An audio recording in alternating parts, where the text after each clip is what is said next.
Les amis, bienvenue pour une nouvelle vidéo. Bienvenue à vous. On se retrouve pour parler Ligue des Champions. Tout à fait. Il était temps, on a eu ces beaux tirages de cartes. Exactement. Qui promettent. Ouais, ça va être du spectacle. Ça va être très sympa. Donc sur cette vidéo, on va revenir un petit peu sur les huitièmes, la phase de retour des huitièmes.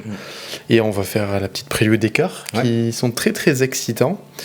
Et on peut parler un peu des demi puisqu'on a déjà le tirage. On parlera aussi des demi. Et petite stat sur ces quarts, pardon. Il n'y a que les premiers de groupe qui sont passés, sauf le PSG. Tout à fait. Voilà, cette stat ne sert pas à grand chose, mais elle a le mérite d'être là. Ça montre peut-être le niveau de la Ligue des Champions cette année. Voilà, tu performes en phase de groupe, tu vas plus loin dans la compétition. Donc, ça a bien fonctionné. Ouais. On pourra en discuter de ça, parce que si ça se trouve, ça montre aussi un fossé entre les très gros et les gens qui sont un peu derrière, tu vois. C'est vrai. C'est vrai que ça s'est vu. Et ça rejoint peut-être aussi le projet de Super League que je n'apprécie pas moi de mon côté, mais fondamentalement, ils ont peut-être mis le doigt sur quelque chose, tu vois. C'est vrai. C'est vrai que tout est lié finalement. C'est possible. Un petit mot aussi sur les tirages d'Europa League avant de démarrer.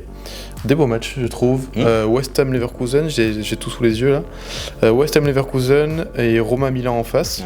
Donc deux belles affiches et la demi derrière peut être sympa aussi. Ouais, tout à fait. Et de l'autre côté, Atalanta Liverpool et OM Benfica. Donc l'OM à la place contre Benfica, je pense. Vu ce que propose Benfica cette année notamment contre Toulouse. Contre Toulouse, on a vu. Il y a largement la place pour l'OM d'aller chercher ça. Après, c'est jamais simple d'aller jouer à la loose. Ouais, au Portugal en général, c'est toujours compliqué. Bien sûr, sachant que Di Maria cette année est encore très fort. C'est le facteur X de cette équipe de Benfica. Il y a des bons joueurs. Benfica qui joue encore le titre en Liga Portugal, donc ça peut aussi laisser des plumes en championnat. Ouais, on verra. De toute façon, le Sporting s'est fait sortir par Bergame, donc peut-être qu'ils auront un petit avantage là-dessus. Et un petit mot sur l'Italie aussi, qui espérait éviter Liverpool et éviter une confrontation entre équipes italiennes. Et ils ont eu gros lot, ils ont eu une affiche 100% italienne, donc ils ont forcément une équipe en demi du coup, mais ils ont aussi attrapé Liverpool. Et on peut se rêver déjà une finale Liverpool-Milan qui rappelle ça pourrait arriver. Un beau passé entre les deux. Et de l'autre côté aussi en Conference League, j'ai aussi le tirage sous les yeux, du coup Aston Villa Lille. Le favori pour Lille. Bon, ça va pas être évident. Ça va être un gros match, mais c'est aussi le retour de Martinez en France. T'as pas digéré. Mais Amis Lillois, accueillez bien Martinez. Ça va être rigolo ça. Et en face, du coup, il y a Olympiakos Fenerbahçe, ça peut être un match sympa aussi. Ouais.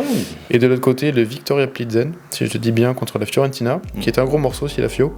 Et Bruges contre le PAOK. Oui, des affiches sympas à regarder. Ça va être sympa. C'est mieux les 8e parce qu'il y avait quand même beaucoup d'équipes. Là, ça commence à se resserrer. On voit que le niveau ce qui est normal, illogique, d'étape en étape, et le niveau se relève et les matchs vont commencer à être vraiment de plus en plus intéressants. Quoi qu'il arrive, tous les quarts sont sympas et on va démarrer directement avec PSG Barça. Donc on va d'abord parler du retour Real Sociedad Paris Saint-Germain. Victoire nette et sans bavure du PSG, je trouve. Victoire 2-1. Ce que j'ai bien aimé dans ce match, c'est les deux buts très très bien construits. Franchement, c'était vraiment agréable. Un Beraldo qui s'est bien montré, notamment la passe là, sur le premier ou le second but, je sais plus, qui est très très joli. Pareil qu'Anguigny aussi sur premier ou second but. Je vais les confondre les deux là. Ça commence à remonter un petit peu. Mais voilà, les constructions que j'ai bien aimées, doublé d'Mbappé, le premier but il se fait presque tout seul quoi. Cette finition là magnifique derrière. Et un PSG que j'ai trouvé plutôt convaincant, qui a bien tenu au milieu, c'était là où je les attendais, et ça a bien tenu du coup face à Subimendi, Merino, Brais Mendes, il y avait de la concurrence en face, ça a bien tenu. Après la Real Sociedad en ce moment est quand même en dessous de ce qu'elle a pu faire en début de saison, je pense que c'est le gros point noir du coup de la prestation de la Sociedad sur les deux matchs. Et pour Paris aussi, tu te dis tu fais des très belles performances, mais face à une Sociedad qui est en dedans. Ouais, c'est le problème de ce match-là et de cette double confrontation, c'est que tu joues, et je n'ai rien contre la Real, c'est même une très belle équipe, mais tu joues que contre la Real, quoi. Donc le Barça, ce sera un autre morceau. Ça aurait été la Real il y a 2-3 mois, là on aurait pu parler. Ouais, c'est ça. Là tu sens que ça commence à durer pour eux, quoi. C'est dommage, parce que ça a très très bien joué au football. Je me souviens, le match face à Benfica, l'aller, c'était à Anoeta, je crois, la première mi-temps, incroyable. Tu voyais tout le monde sur Twitter vanter les louanges du club parce que ça jouait trop bien. Mais là, c'est dommage que il commence à s'essouffler. Et tu vois, je pense, on en parlera un peu après, mais l'Atleti, qui eux aussi, ils ont eu leur phase de. Ils sont un peu toujours dedans, quoi. Il y a ce match contre l'Inter qui est un peu le mirage. Le retour de Griezmann. C'est ça. C'est ça qui pèse le plus. C'est deux équipes qui s'essoufflent, deux équipes espagnoles. Tu te dis, est-ce qu'il y a trop de matchs ? Est-ce que les calendriers sont mal gérés, peut-être ? Je sais pas trop, mais. C'est une bonne question. Ça faudrait qu'on regarde avec différence avec d'autres championnats, mais j'ai pas l'impression qu'ils jouent plus que ce que n'a joué Arsenal ou Liverpool par rapport à l'Europa League. C'est ça. En revenant sur Paris, je trouve, et je le pensais déjà, et on verra contre le Barça évidemment, de toute façon c'est toujours étape par étape, donc c'est difficile de dire ils vont y aller au bout, mais la méthode Enrique, il a déjà gagné avec des champions, il sait gérer des clubs, il a géré une nation, il a géré l'Espagne quoi. Gérer la MSN, hein, tout à fait en plus. Donc moi j'avais confiance en Enrique si on lui donnait les clés du camion, et maintenant qu'Mbappé s'en va apparemment c'est que ça a l'air d'être lui le coach, il l'a fait comprendre, il a fait passer le message. D'ailleurs il y a l'histoire de la tribune, mais du coup ça montre aussi que c'est Enrique qui décide et que Mbappé peut faire ce qu'il veut pour récupérer la lumière de la caméra, mais c'est quand même Enrique qui décide, et tant mieux parce que ça se voit sur le terrain. Moi je trouve que la Sociedad a récompensé par son but, et malheureusement ils sont récompensés que grâce à un seul but, mais qui est surtout en fin de match. Oui, c'est ça. Là, tout le monde se relâché normal. Tout à fait, mais ils auraient pu faire sans doute un peu mieux, dans une meilleure forme, tout ça. Bon, c'est pas le cas. Leur campagne de Ligue des Champions est très intéressante, elle est terminée. On espère pour eux qu'ils pourront revenir l'année prochaine. Ça va être dur, soit en Coupe d'Europe ou en Ligue des Champions ou en Europa League, mais ils sont capables d'aller chercher un titre d'Europa League ou d'Europa Conférence s'ils veulent.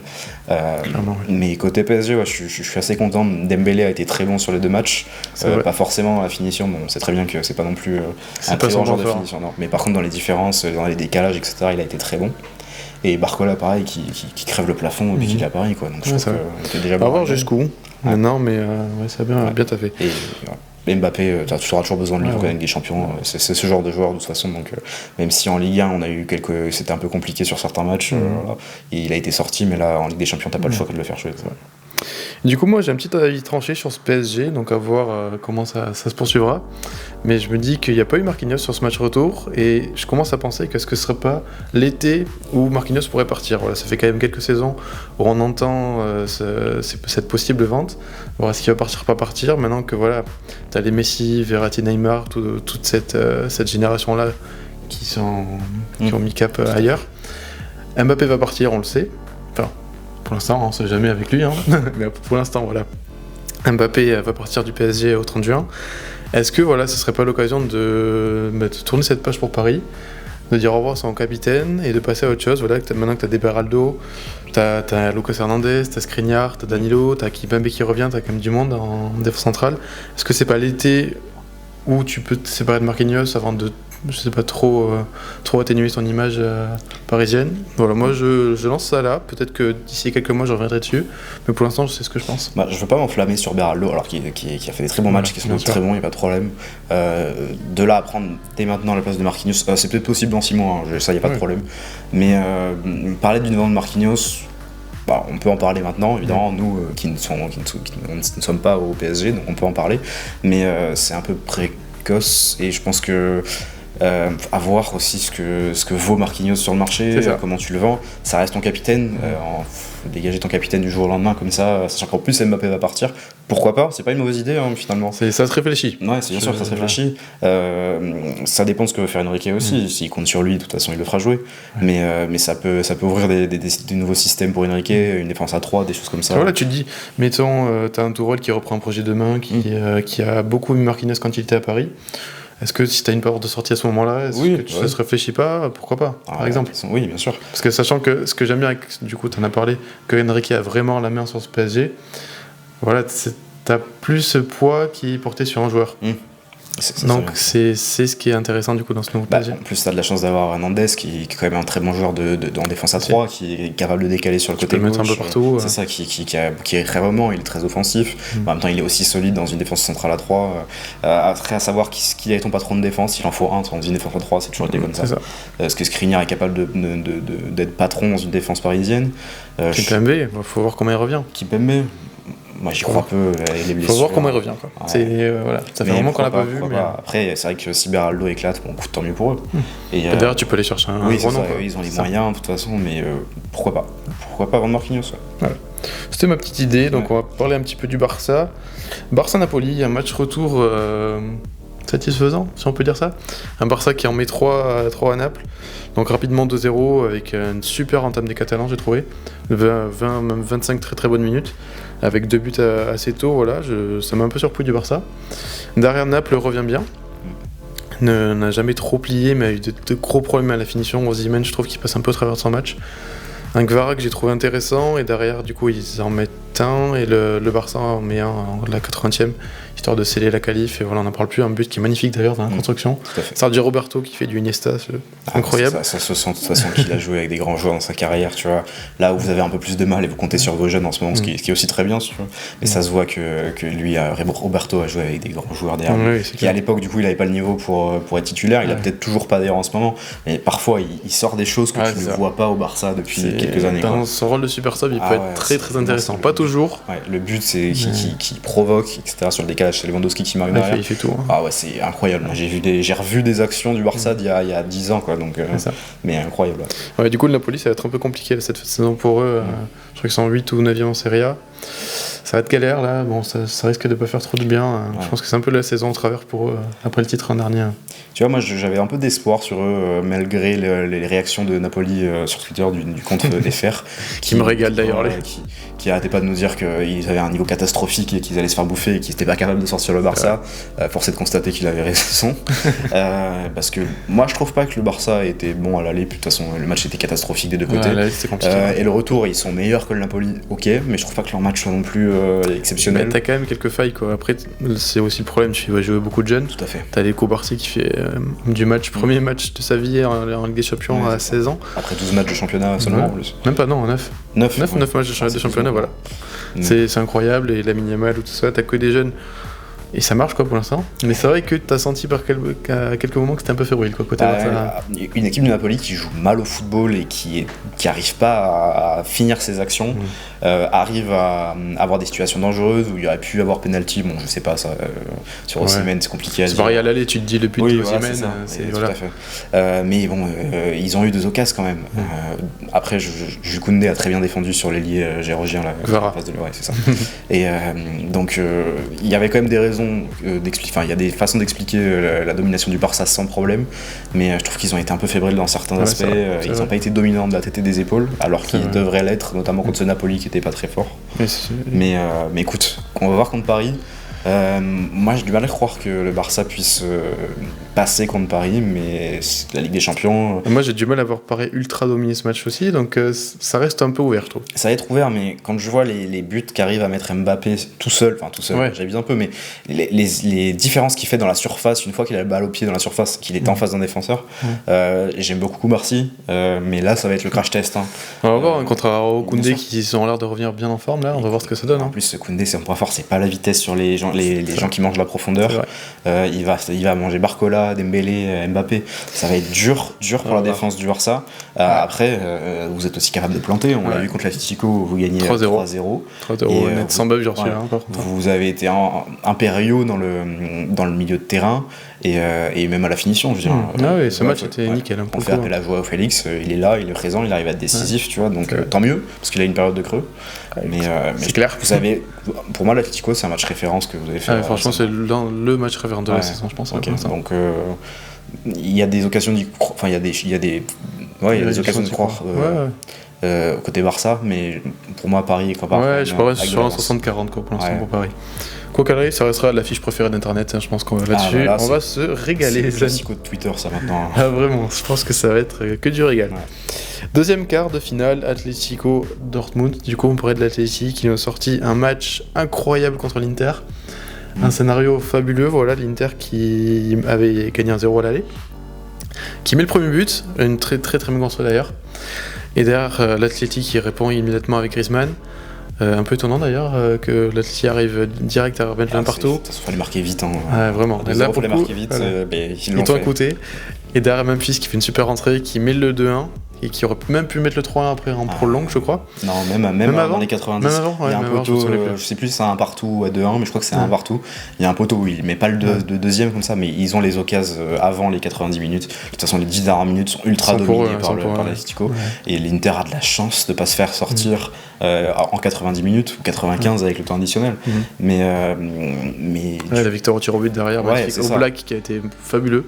Paris, de toute façon, c'est toujours récent. On sait très bien que c'est un grand gardien. Là, il a sorti une séance de tir au but. Encore une fois, comme dans le football français, on dit que c'est de la loterie, mais c'est pas le cas. Salut Deschamps. Ouais, exactement. Et par exemple, on parlera d'Arsenal aussi, mais ils ont eu pas mal de notes au Black aussi, mais tous les gardiens ont des notes sur les tireurs. Ça fonctionne. Quand on voit au Black partir du bon côté et faire une horizontale incroyable sur un des penalties. Il fait 15 mètres de long aussi. Écoute, il va la chercher par contre. Franchement, il est monstrueux au Black. Et c'est pas il la touche et elle rentre poteau rentrant, il va la chercher bien comme il faut. Tout seul, c'est lui le poteau quoi, vraiment. Ouais, c'est ça. Donc, grand coup de chapeau à l'Atlético. On s'attendait à ce que ce soit l'affiche des 8e la plus intéressante. Et ça l'a été de très loin. Les deux matchs, vraiment. Les deux matchs. De très loin, parce que les matchs allés, à part l'Inter et l'Atlético, c'était compliqué. Et l'Inter, qui était pour moi dans les favoris. Ouais, tu vois, toutes les actions d'Arnautovic, t'es loupé l'aller, t'aurais pu gagner 3-4-0 ce match facile. Enfin, facile, j'abuse. Ouais. Là, tu t'en mords les doigts, quoi, clairement. Tu pouvais le gagner 2-0 sans problème. T'avais les occasions pour. Ouais. Arnautovic, il loot des occasions, il finit par planter derrière. Mais si tu te dis que il en met des deux, juste une de plus, ça te change la donne. Quoi. Tout à fait. Et voilà. Et d'ailleurs, c'est la règle du but de l'extérieur change beaucoup de choses aussi pour l'Atlético. Tant mieux pour le spectacle, parce que la fin de match plus les prolongations et plus la séance de tir au but, c'était incroyable. On a eu deux en plus, c'est cool. Ouais. C'était la première séance de tir au but, c'était celle-ci, non, ou c'était celle d'Arsenal? C'était celle-là. Ouais, c'était l'arme d'Arsenal. Première séance de tir au but en Ligue des Champions depuis 2016. Oui, c'est ça. Quand même. Ça date, hein. Donc le football n'est pas mort finalement, puisqu'on a quand même du spectacle en fin de match. Et voilà, mais l'Inter, tu vois, à l'image du but de Di Marco, c'est du dépassement de fonction, ils comptent beaucoup sur l'individualité de leurs joueurs. Alors c'est toute une équipe, c'est un bloc vraiment qui est très solidaire, mais en même temps il n'y a pas de joueurs de différence à l'image de c'est trop bien huilé. C'est ça. C'est trop bien huilé l'Inter. Et en fait, peut-être que ça fonctionne, mais là sur l'envie, la niaque qu'a montré Atlético et le niveau, alors on n'en parle pas assez je trouve, mais le niveau auquel est Griezmann, ils n'ont pas ce joueur-là qui fait la différence en fait et qui peut changer le match. C'est ça, tous les mecs sont ultra bons, mais t'as pas ce petit joueur. Et c'est là où Simeone a été très bon, je trouve, cette saison, avec ce poste-là de piston gauche qu'occupe Samuel Lino, d'avoir justement limite cet ailier repositionné plus bas, qui peut t'amener des différences. Et en plus avec Griezmann dans le cœur du jeu, finalement, parce qu'il est partout. C'est, je trouve, un dispositif et même une réflexion tactique vachement intéressante par rapport à l'Inter, qui c'est un 3-5-2. C'est parfait, vraiment, c'est la définition du 3-5-2. Mais comme tu as dit, il n'y a pas de joueur de différence qui peut t'amener ce petit truc en plus. Tu lui dis, tiens, je te donne la balle, t'en as, je pense, mais pas à ce niveau-là en fait. Là de ces rencontres où c'est plus que du football, parce que les 22 joueurs sur le terrain sont exceptionnellement forts. T'as pas ce joueur qui est capable d'ultra dominer. Et quand tu vois la prestation de Griezmann, qui peut être en pointe comme en milieu défensif, et je me rappelle d'un retour dans les pieds, entrée de surface d'un joueur de l'Inter, d'un tacle glissé de Griezmann, c'était fabuleux. Et quand tu vois que ce joueur-là, il y a 5, 6, 7 ans, ou même au Barça, était cantonné à un côté, et là il est triste au Barça. Après c'est le Barça, mais c'était surtout le Barça à cette période-là, c'était compliqué aussi. Mais là je l'ai trouvé flamboyant dans l'Inter, et tant mieux pour le match du coup. Puis il revenait de blessure. Vous l'aurez compris, on a beaucoup apprécié ce match, je pense. Tout à fait. Dortmund PSV, je pense que ça va être un peu plus expéditif. Donc victoire de Dortmund 2-0 match retour. Tout à fait. PSV qui a été très bon. T'as plus regardé le match que moi, je pense. Moi je l'ai regardé quasiment de A à Z. 20 très bonnes minutes de Dortmund en début de match. Contre le PSV, qui reste quand même, je pense, l'équipe la moins forte de ces 8e. De ce que j'ai vu sur les matchs, pour moi, c'était l'équipe la moins forte. Ils ont bien fait de marquer très vite. Alors le but n'est pas chanceux, c'est Sancho qui une frappe millimétrée qui est très très belle d'ailleurs. Je crois que c'est son premier but depuis qu'il est revenu. C'est possible, j'ai pas la stat, mais c'est possible. Et donc ils font bien de marquer rapidement, parce que le match au bout de 20 minutes ça redevient le même que le match aller. C'est 25 minutes en fin de première mi-temps où ça joue au ballon, mais ça joue pas au football, ça joue juste au ballon. Ils essayent de s'en sortir, etc. Mais après Dortmund avait marqué, donc ils étaient qualifiés virtuellement, donc c'était au PSV d'attaquer, mais c'était trop compliqué pour eux, et Dortmund était en gestion, mais en gestion ils sont pas assez dominants pour gérer correctement. Donc on a eu 25 minutes de première mi-temps assez brouillonne, et par contre ils sont revenus des vestiaires en se disant c'est bon, c'est dans la poche. alors que le PSV a tout donné sur le terrain. Sur commando, il fallait gagner. C'est ça. Quand tu calcules plus, c'est tout de suite plus simple dans la tête. Et le PSV a joué 45 minutes en seconde période, incroyable. Alors c'était pas du pareil, c'était assez brouillon, ils ont fait ce qu'ils ont pu. Mais Lozano, pour moi, PSV, ils revivent, je trouve, au PSV. Parce que vu cette dernière saison. Ouais, bien sûr, mais peut-être que le contexte est plus simple, l'équipe tourne mieux, et donc il le cherchait, il essayait d'être décisif, etc. Ça a été compliqué pour lui d'être décisif, mais sinon il fait un grand match. Et puis ils font 10 dernières minutes de feu. Moi j'ai adoré la fin de match. En plus après on a enchaîné, c'était le même soir que l'Atlético Inter, si je ne dis pas de bêtises. Ça. Et moi j'ai enchaîné les matchs et j'ai passé 40 minutes comme un fou furieux.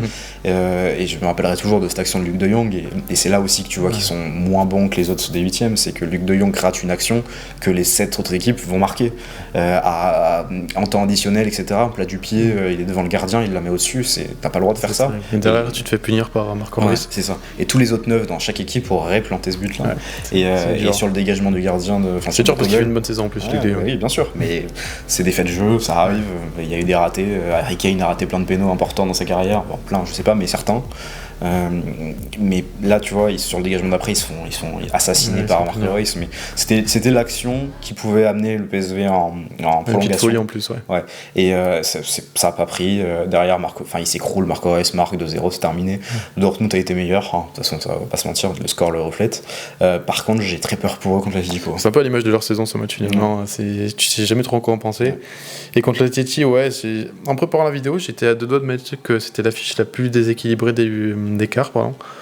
Je sais pas trop si ça vaut vraiment le coup de le dire, mais je vois quand même un petit gap entre les deux où l'Atleti a été capable de se sublimer en Ligue des Champions, à voir s'ils sont capables de le refaire, parce que cette deuxième partie de saison est compliquée pour eux. Mais le petit hic côté Atlético, c'est le match contre le Barça. En fait, tu fais une prestation. Alors les joueurs étaient fatigués, Koké, Griezmann et Depay ne jouent pas au début de match contre le Barça. Ça pèse sans doute, bien sûr, mais tu sors d'une élimination de l'Inter en Ligue des Champions et tu dois accrocher le top 4 en Liga et tu vas perdre 3-0 contre le Barça qui est un concurrent direct. Chez toi en plus. Chez toi. En plus, sans la manière, tu te fais manger. Alors t'es un peu plus dangereux sur les 15-20 dernières minutes, mais il y avait déjà 3-0. Donc c'est fini. Et s'ils jouent comme ça contre Dortmund, ils vont se faire punir, surtout en Ligue des Champions, parce que Dortmund jouera à fond. Donc c'est pour moi la solution côté Dortmund, c'est d'avoir un Atlético, de le faire déjouer et d'essayer de les endormir comme ils ont pu faire contre le Barça. Après, si l'Atlético sort des 2 matchs comme l'Inter au retour, c'est fini pour Dortmund. Il n'y a pas photo. Et le score va être fleuve. Et pourtant l'Atlético, les scores fleuves, ils connaissent pas. Mais ils ont été capables d'en mettre quelques-uns là, mais là c'est un peu plus compliqué là, depuis quelques temps. Mais affiche intéressante quand même. Elle est intéressante celle-là à voir. J'ai vraiment hâte de voir ce que ça va donner pour le coup. Et peut-être la grosse affiche, même s'il n'y a que les grosses affiches de ces quarts, Manchester City, Real Madrid. Bon, on commence par City rapidement. Là, c'est vraiment David contre Goliath contre Copenhague. Le retour, ça a été match aller, match retour, copier-coller. Il n'y a pas grand-chose à dire, ils sont plus forts. C'est le favori qui bat le petit poussé. Ben voilà, ça a été plié. Maintenant, on va voir ce qu'ils seront capables de faire face à ce Real du coup qui a affronté Leipzig. Et comment ne pas parler d'arbitrage sur cette double confrontation. Ça a fait mal. Ça a fait mal l'arbitrage. Tout le monde en a parlé. Et c'est dommage pour 2 matchs de football de devoir parler presque que de ça. C'est dommage. T'as un but annulé à l'aller. Toni Kroos le dit en plus. T'es censé avoir un but de plus pour Leipzig. Ça change beaucoup de choses. Et puis le retour, Vinicius. Moi, j'apprécie pas le joueur, j'apprécie pas le comportement. C'est le problème des joueurs techniques aussi. Ils doivent provoquer, ils doivent obtenir des fautes, etc. Tout le monde le sait, mais ils ont aucune raison de déboîter comme ils le font, comme il l'a fait. Et justement, les joueurs qui subissent des fautes, qui créent des coups de pied arrêtés, tant mieux, tu vois. Mais il faut prendre sur toi, tu prends des coups, c'est pas toujours facile, et tu dois pas réagir comme ça. Et c'est sûr que c'est frustrant de prendre des coups, et que pour Vinicius, évidemment, c'est énervant, mais c'est le football professionnel. Surtout que derrière, tu te dis, mets le but. Donc tu te défoules à ce moment-là. Et c'est dommage quoi, parce que moi j'ai trouvé. En fait, j'aurais pas forcément mis rouge sur ce qu'il fait, mais c'est une goutte en plus de tout ce qui s'est passé sur les 2 matchs qui fait que t'as un ressort en tant que supporter neutre. J'imagine pas pour les supporters de Leipzig, mais t'es quand même frustré de ce qui se passe. Je crois que c'est City en début de saison qui a eu la même action, quasiment la même action. sur un joueur de City du coup qui prend rouge directement. Donc je ne vois pas pourquoi. Alors c'est toujours pareil, hein, c'est pas le même arbitre, c'est pas les mêmes conditions, mais je ne vois pas pourquoi un joueur de City prendrait rouge sur cette action-là et pas Vinicius. C'est un geste d'énervement, quoi, ça n'a rien à faire là. Et on en revient sur le 8e aller où on a vu des pénaltys qui étaient sifflés dans certains matchs, d'autres non dans d'autres matchs. Et là c'est pareil, c'est une même action, même chose, il s'est énervé. Certains ont pris rouge, lui non, et c'est difficile à expliquer. Et avec la VAR, on pense que tout va être réglé, qu'il n'y aura plus de problème et que toutes les décisions seront justes, mais on se rend compte que non, en fait, il y a encore plein de soucis. C'est compliqué à mettre en place. Et les place, soucis se voient encore plus, parce que il est censé avoir la VAR. T'as des ralentis de Porto maintenant, tu vois tout dans tous les angles. Donc non. C'est dommage de dire que de son canapé, t'arbitrais mieux que des personnes payées pour ça, quoi.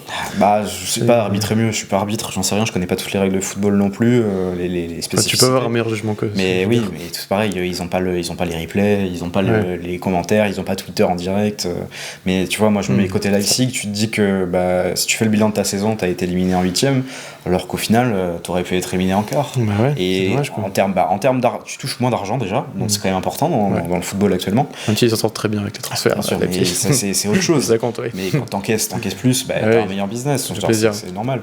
Et puis tu fais le bilan de ta saison en disant je suis allé en quart, c'est bien, je fais partie des 8 dernières mes équipes, alors que là c'est les 16 meilleurs, tu vois. Ils sont sur un pied d'égalité avec Copenhague et le PSV, alors qu'ils auraient pu discuter avec d'autres équipes et sortir le Real Madrid en plus. J'ai du mal à croire que quand même avec les décisions dans le bon sens, ils auraient pu sortir le Real, parce que le Real aurait poussé plus. Le retour à Bernabéu, c'est ça. Mais ouais, je trouve que là, Leipzig s'est battu avec plus que le Real Madrid et qu'ils peuvent pas être déçus de leur performance parce que on leur a pas donné la chance de passer en quart en fait. C'est clair. On verra du coup ce quart de finale qui va rappeler des beaux cauchemars aux Madrilènes et comme aux Citizen d'ailleurs. Hein, voilà. La dernière confrontation, ça se souvient du coup avec le Benzema historique en 2022 et la fumisterie, le 4-0 l'an dernier qui avait fait bien mal aux têtes côté Madrid. Donc on verra ce que ça donne. La belle un petit peu là de. Bellingham va aller jouer en Angleterre aussi. Voilà, le retour de Bellingham, c'est vrai. On va voir un peu ce qui se passe, mais pour moi City est quand même au-dessus. Par rapport à ce qu'on a vu, footballistiquement le Real me convainc très très peu cette saison. C'est le Carlo Ancelotti, des individualités, tout leur est donné. Je pense que là, ça peut atteindre ses limites contre un City, que j'attends de les voir à vraiment cette étape au-dessus. Voir s'ils sont vraiment capables de retrouver leur football comme l'an dernier. Je pense que oui. Et maintenant, on aura la réponse sur le terrain, je pense. À eux de prouver, c'est leur moment au Real. S'ils éliminent City, en plus la route va s'ouvrir pour beaucoup d'équipes, dont le Real. Donc faire tomber City, de toute façon il faut que quelqu'un le fasse s'ils veulent gagner avec des champions. Donc c'est au Real de nous le dire s'ils sont capables. Ça, mais t'avais mon deuxième favori qui s'est fait sortir, à voir si mon favori numéro 1 est ton favori numéro 1. Je pense aussi beaucoup de monde va répondre présent. Ouais. Dernier quart de finale, et un très intéressant qui rappelle aussi des souvenirs, celui-là, Bayern Munich-Arsenal. Ouais. Donc Bayern-Lazio d'abord pour en parler. Tu l'avais prédit, le gros qui se réveille au match retour, 3-0, net, sans bavure. Harry Kane a fait son travail. Pareil que le City, en fait, ils étaient meilleurs. Ils ont décidé de ne pas jouer l'aller, ils ont été mauvais, il n'y avait rien dans le jeu, c'était catastrophique. Je trouve que le Bayern revient un petit peu mieux ces derniers temps, même en dehors avec des champions. C'est vrai. Donc ils se rodent un peu, je dis pas que c'est exceptionnel non plus, mais voilà. Remettre des scores en Bundesliga. C'est sympa d'être des athlètes et de courir partout pour la Lazio, mais bon, ça fonctionne pas quand faut jouer au football. C'est dommage. Ouais, Bayern est meilleur. Donc, et quand t'as Maurizio Sarri en coach, c'est le problème. C'est le problème, c'est que Sarri a perdu contre Tourelle, mais non, ils étaient meilleurs que sur un 3-0 logique, fin d'histoire. Voilà, le Bayern devait passer, c'est logique. Ouais. Et de l'autre côté, Arsenal-Porto. Un match de boucher en match retour, on va pas se mentir, qui s'est fini au tir au but. Ce match, même la double confrontation m'a un peu déçu. Parce que, je pense que vous avez compris, j'en attendais beaucoup plus d'Arsenal. Par rapport à ce qu'ils font en Première Ligue, je les voyais quand même capables de montrer un bon niveau en Ligue des Champions, ce qu'ils n'ont pas fait. Ce qui est dommage. Porto, qui du coup tu parlais des athlètes de la Lazio, Porto ça a été des combattants UFC sur cet aller-retour. Quand ton leader c'est Pepe qui a 41 ans, d'ailleurs au passage il a le même âge qu'Arteta, je trouve ça fou, et il a sorti un match grandiose, c'est vrai. Mais alors grandiose à sa façon. Oui. Et donc quand ton capitaine et ton patron, je sais pas s'il est capitaine mais je crois que oui, je crois, oui. Mais quand ton patron mène ses hommes derrière lui en jouant comme ça, forcément tout le monde s'y met, et le truc c'est que Arsenal est tombé dans leur piège et ils ont joué de la même façon. C'était pas beau, j'ai un tacle de Ben White en tête là qui est vraiment pas beau. Bah, si tu prends des coups, t'es énervé, bah, ça revient à ce que je disais pour Vinicius, qui lui, du coup, c'est son rôle de provoquer des fautes. À Arsenal, tous les joueurs ne sont pas, Odegaard, c'est pareil, c'est son rôle de provoquer des fautes, mais d'autres n'en ont pas l'habitude. Donc forcément, quand on met des coups à des joueurs défensifs, ils te les rendent. De toute façon, c'est sûr. Donc ça crée des matchs. Bon, après, c'était pas un match non plus dégueulasse, on va pas abuser. Mais par rapport à ce qu'on pouvait en attendre, c'était un peu. Moi, je suis déçu d'Arsenal pour l'aller. D'ailleurs, Porto gagne ce match c'est un peu miraculeux aussi. Bon, on parlait de Gaeno, on en reparlera après. Mais Gaeno qui était changé dans cette Ligue des Champions, bon, jusqu'à la toute fin apparemment. Mais je trouve que le match qu'ils font à Arsenal, le match de Porto est incroyable. J'ai adoré le match de Porto. Je trouve qu'ils m'ont surpris dans leur niveau et dans leur capacité à être très bons. Et quand je parlais des gros qui n'ont pas joué l'aller et qui risquaient gros contre les équipes qui étaient prêtes à jouer 90 minutes et à mourir sur le terrain, c'était exactement ça. Porto a vu 90 minutes avec un bon coach et un patron, et ils se sont dit tiens, là on peut le faire. Et c'est passé à rien, parce qu'Arsenal est très chanceux d'arriver jusque là. Chanceux non, parce qu'ils ont gagné la séance de tir au but, mais ça aurait pu être pire, quoi. Mais moi je m'attendais à ce qu'il passe mieux. D'ailleurs ils ont eu un but refusé logiquement évidemment, mais ils auraient pu gagner 2-0. Odegaard fait un très gros match aussi, notamment à la passe, il fait des décalages fabuleux. Odegaard il est fou. Et j'aimerais bien en parler aussi un peu de Clément Turpin qui fait une très belle prestation. Par curiosité, Par curiosité, je suis allé voir sur Twitter un peu, j'ai tapé son nom pour voir un peu ce que les gens disaient, et il a été salué côté portugais, mais surtout côté anglais, parce qu'ils ont gagné, c'est plus simple aussi. Mais voilà, il a fait un grand match, il a bien géré ses ça change de l'habitude avec lui. Ouais, en plus c'était pas un match facile à arbitrer, puisqu'il y a eu des coups dans tous les sens. Mais notamment, tu vois, par exemple, sur le but annulé, il a très bien géré la chose. Et d'ailleurs, il a Rudy Buquet en 4ème arbitre aussi, ce qui m'a fait beaucoup rire, de voir Buquet 4ème arbitre. Ça lui va très bien. Et puis le même évidemment, Clément Turpin et Leandro Trossard aussi. On a un peu rigolé là-dedans. C'est les deux mêmes. C'est terrible. Et au final, Porto du coup qui sort au tir au but, Galeno qui loupe son dernier tir. C'était écrit, je crois. Je l'ai vu arriver, je me suis dit tiens, c'est ça qu'on pète cette année, il faut que ce soit lui qui rate. C'était sûr. Raya qui a été très bon, du coup on parlait d'Oblak tout à l'heure. Pareil, Raya, et les pénaltys d'Arsenal, très très bien tirés. Celui de Saka, il est magnifique. J'espère que Didier Deschamps verra avec des champions. Vraiment. Là, j'espère qu'il a pris des notes. Il a de quoi faire. Il a des très bons gardiens. Maignan est un très bon gardien de pénalty aussi, donc j'espère qu'on va être meilleur parce que l'Euro arrive. Donc on va éviter le traumatisme. Dernier Euro, la Suisse, on aurait bien fait de bosser les pénaltys. C'est clair. Et du coup, Arsenal-Bayern, voilà, on se rappelle des bonnes petites branlées qu'après Arsenal. 3 derniers matchs. Il y a 15-3 sur les 3 matchs. Ça fait mal.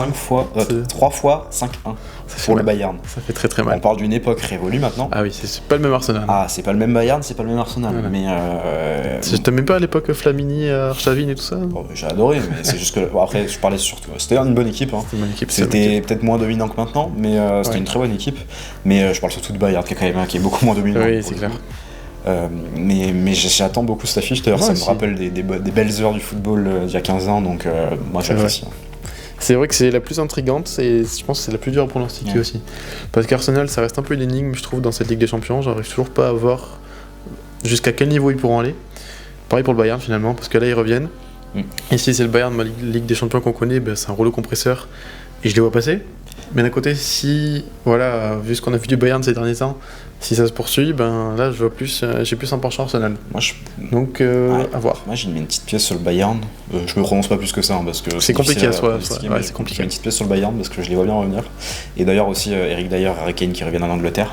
J'ai parlé de Bellingham tout à l'heure, mais des joueurs anglais qui performent dans d'autres équipes qu'en Angleterre, c'est rare. Donc Eric Dyer qui prend sa place dans la défense du Bayern, j'aurais jamais cru dire ça, mais apparemment là il commence à être pas mauvais. Tourelle va partir, ça va être fini. Oui, de toute façon, à mon avis, d'ailleurs, là, il va faire 10-15 matchs à bon niveau, puis il va arrêter, comme d'hab, de toute façon. On connaît. Et voilà. Mais ouais, c'est intéressant cette affiche aussi. Parce que je pense que les supporters de Tottenham prient pour que Kane crucifie Arsenal à la dernière seconde. Ça peut être drôle. Ça peut être très drôle. Et du coup, c'est cette affiche-là qui m'a croisé avec le vainqueur de City Real. Ouais, c'est vrai. Et du coup, parlons-en de ça maintenant. Du coup, PSG-Barça contre le vainqueur d'Atletico Dortmund. À voir. Bon, il y en a qui parlent de Villarreal pour le PSG, j'en dirais pas tant quand même, parce qu'il faut déjà sortir le Barça. et derrière, tu as quand même 2 morceaux qui sont compliqués à jouer. Puis on se rappelle, c'est la même chose pour le Barça, mais ça fait un moment que Paris et le Barça, du coup, ne sont pas là en quart de Ligue des Champions. Oui. Donc, je dis pas qu'on arrive dans l'inconnu, puisqu'ils ont de l'expérience, mais l'équipe de Paris a quand même beaucoup changé, l'équipe du Barça a beaucoup changé. C'est clair. Donc, en fait, on ne sait pas de quoi ils sont capables en avançant. Bien sûr, et on ne sait pas de quoi ils sont capables ces 2 équipes en avançant. Là où l'Atlético a sans doute plus d'expérience avec ses joueurs, et Dortmund peut-être un peu moins pour les demi et la finale, mais ils savent jouer des quarts, Dortmund aussi. Et quand de l'autre côté en face, tu as des habitués, du coup, Real, City, Bayern, Arsenal. Il y a un tableau de la mort. C'est clair. Et tu peux avoir un City Arsenal en demi, tu peux avoir un Real Bayern en demi. Tu peux avoir un Bayern City, tu peux avoir pas mal de belles affiches. Les City Real Bayern. Quoi qu'il arrive, je pense que ça va être du gros poulet, mais. Bien sûr. Les City Real Bayern ont été pendant longtemps les 3 têtes d'affiche avec des champions, les clubs à éviter. Là, ils se retrouvent dans le même tableau avec Arsenal. Alors, je sais, Arsenal pour moi joue à leur niveau, au moins au Real, au Bayern. Peut-être un peu moins à City. Bon, on verra en première ligne. Pour l'instant, ils sont devant, mais voilà, et du coup, forcément, le Bayern qui n'a plus que la Ligue des Champions à jouer, ce sera peut-être un peu plus fort que ce qu'on a vu jusque-là. Là où Arsenal et City vont les perdre des points, je pense, en première ligue. Parce qu'à voir, parce que les trois de tête jouent les quarts de finale de toute façon. T'as Liverpool en Europa et City Arsenal, donc on va voir. On verra bien. Bah écoutez les amis, on se retrouvera pour une prochaine vidéo. Je pense après les quarts de finale aller. On se fera un petit point entre les 2 phases parce que je pense que là on est en pleine trêve. Je pense que le temps que les championnats reprennent, etc., il y en aura de nouvelles actualités, de nouvelles tendances à dégager. Donc on fera un petit point à ce moment-là et je pense qu'on sortira peut-être une vidéo sur un sujet qu'on aborde souvent en vidéo. Un petit sujet intéressant. Sur est-ce que le football est mort, voilà, c'est un sujet qu'on voit beaucoup sur les réseaux. C'est un truc à marrant à faire en plus. Et que voilà, on écrit un petit peu depuis quelques jours et on se rend compte qu'il y a beaucoup de choses à dire. Voilà. Donc il y a moyen qu'on vous sorte ça pendant la trêve si on se chauffe. Ah bah oui, on va sortir la semaine prochaine. Voilà, le rendez-vous est pris les amis. Donc voilà. On vous remercie. À la prochaine. À la prochaine.